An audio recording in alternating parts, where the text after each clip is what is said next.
Assalamualaikum warahmatullahi wabarakatuh.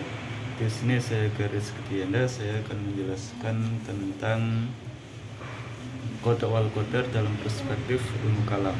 Jadi di dalam ilmu kalam ini adalah qada dan qadar menjadi salah satu di antara pembahasan-pembahasan yang ada dalam ilmu kalam.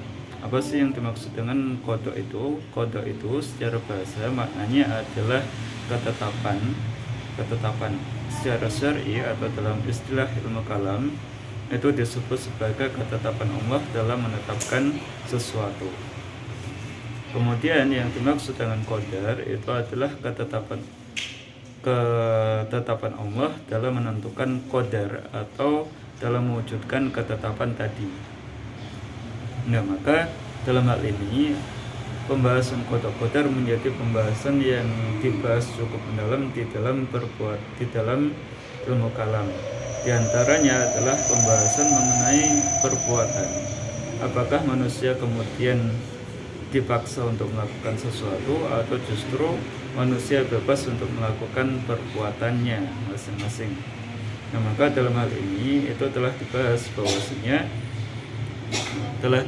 bahwasanya Allah SWT telah menetapkan qada itu pada beberapa hal. Di antaranya adalah Allah SWT memberikan ketetapan kepada makhluknya berupa misalnya ketika ditetapkan kepada manusia, yakni adanya kelahiran, kematian, jodoh atau rezeki, dan juga musibah atau kenikmatan yang Allah SWT berikan kepada mereka, maka ini adalah bagian dari qada Allah yang tidak bisa diubah, bagian dari qada Allah atau ketetapan dari Allah SWT.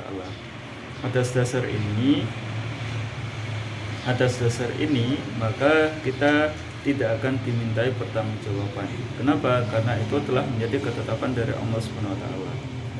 Kemudian yang berikutnya, pada wilayah-wilayah yang kita kuasai, misalnya kita ingin makan, melakukan aktivitas makan, minum, ibadah, dan pilihan-pilihan yang lain yang kemudian kita diberikan keleluasaan atau kemampuan oleh Allah SWT untuk melakukannya, maka kita akan dimintai pertanggungjawaban.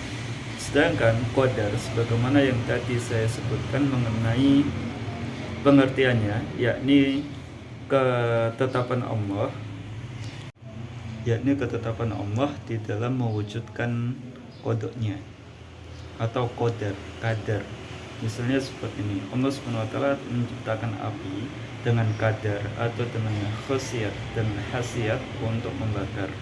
Maka dalam hal ini qadar yang telah ditetapkan oleh Allah SWT kepada api ini memiliki potensi untuk digunakan untuk kebaikan ataupun keburukan. Nah, maka qadarnya sendiri, khasiat yang terdapat pada api ini dia tidak akan dipertanyakan. Akan tetapi justru yang dipertanyakan adalah bagaimana kemudian manusia melakukan atau